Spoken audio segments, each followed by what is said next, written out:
বিমানবন্দর হোক বা সীমান্ত, সোনা পাচার যেন নিয়মিত চিত্র হয়ে উঠেছে। প্রতিদিন না হলেও সপ্তাহ না পেরোতেই কোনো না কোনো জায়গায় ধরা পড়ছে কোটি টাকার সোনা। অথচ সংশ্লিষ্ট সংস্থাগুলো বলছে যা ধরা পড়ে তা কেবল বরফের চূড়া।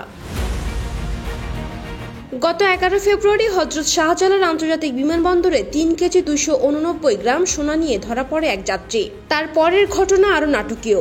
27 ফেব্রুয়ারি চুয়াডাঙ্গার সীমান্তবর্তী হুদাপাড়ার একটি গোয়ালঘর থেকে উদ্ধার হয় 2 কেজি 335 গ্রাম সোনা।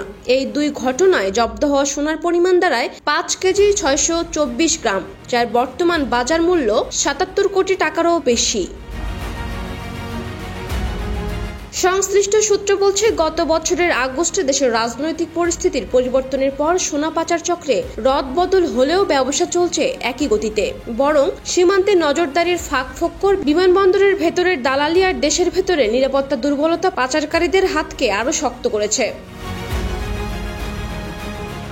শুল্ক, গোয়েন্দা এবং বিজেপির দেওয়া তথ্য অনুযায়ী 2024 সালের আগস্ট থেকে 2025 সালের ফেব্রুয়ারি পর্যন্ত 7 মাসে তারা জব্দ করেছে 143 কেজি অবৈধ সোনা, যার আনুমানিক বাজার মূল্য 196 কোটি টাকা।